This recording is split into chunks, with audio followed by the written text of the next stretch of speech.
Patricia Zars. I am a real estate broker, and I am co-owner of Zars and Rogers Realtors with my husband, Lane Rogers, who is right over here.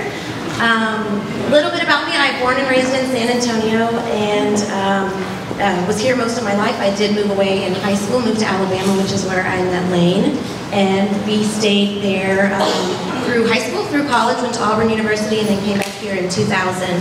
And I come from a family of entrepreneurs. I don't know if y'all heard in town of Gary Pools or Pete Zars Pools. Those are both my family, and I think it was just in my blood to get out and do my own thing. So Lane had started in real estate in 2002, and I followed in 2003. I did new construction sales where he was actually in general real estate, and I knew pretty early on that I felt very limited in new construction sales because I was in one place. I couldn't quite give my clients or the customers coming through the door what they were looking for a lot of the time, and so I felt limited, and I knew that I wanted to do something a little bit more and be able to broaden the spectrum so that I could help more people. And so in 2011, I actually left new construction sales, joined up with him officially full-time, all of our eggs in one basket, which was really exciting. But we started branding Zars and Rogers Realtors and spent a couple years just really focusing on our systems and trying to get our brand out there because we were a completely unknown brand in San Antonio. And so we did that for a couple of years. Obviously, we were still practicing in real estate too, so that we could pay the bills and do everything we needed to with that. But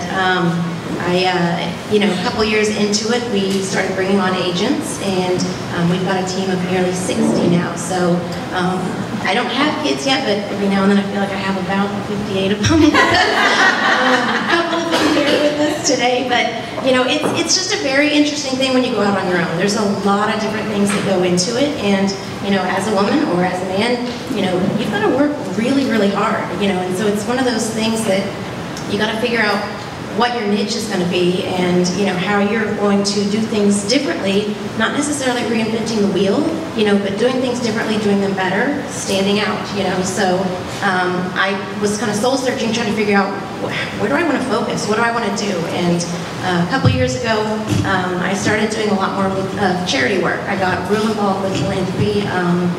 I know there's a table back in the back with the Ferrari Kid organization. I recently accepted a position on the executive board of directors with the Ferrari Kid. Every year we also do SAM Ministries fundraisers. We do the Food Bank. We do Habitat for Humanity. I ran for Woman of the Year with Leukemia Lymphoma Society last year. Well, actually, it was the year before last. But I found myself in a position with the company where I had a platform, so I could get out there and I could, raise awareness for these things, and I could help raise funds, and I could, bring people together just by other things that we were doing, and then help someone else. And that ultimately led me to where I think kind of my aha moment was with what I wanted to do, and it was I wanted to make other people successful. So I wanted my success to come from making other people successful. And once I made that revelation and I decided that was going to be my focus, everything in my business changed. Everything I focused on, my time, my energy was completely different, because I would stop and say, how's this going to make someone else successful? What is someone else going to learn from this? What can they get from this? So I'm super excited and honored that I was asked to be here today, and I do hope that either from something I say or from one of the other panelists that you just get even just one little thing from what we say up here, and one little extra bit of hope, extra bit of inspiration to help you on whatever journey to success that you find your passion in. So thanks for coming out. Wait, before you go, I have a question. Okay, so when you got your, what inspired you to become a realtor?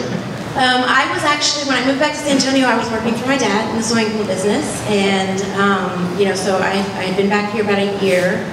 Lane had gotten into real estate and was just out.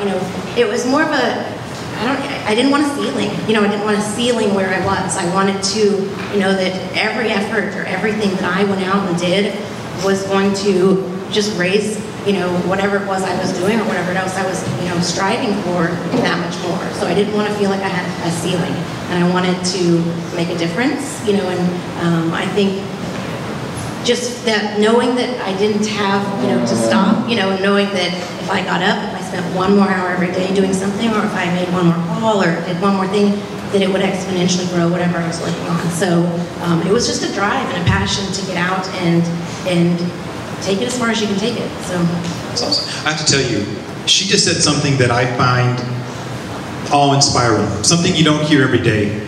I want my success to be built on making other people successful. That's the kind of quality people that we need to surround ourselves with. Thank you very much for being a part of this. Don't forget, write your questions down. We'll be picking those up later.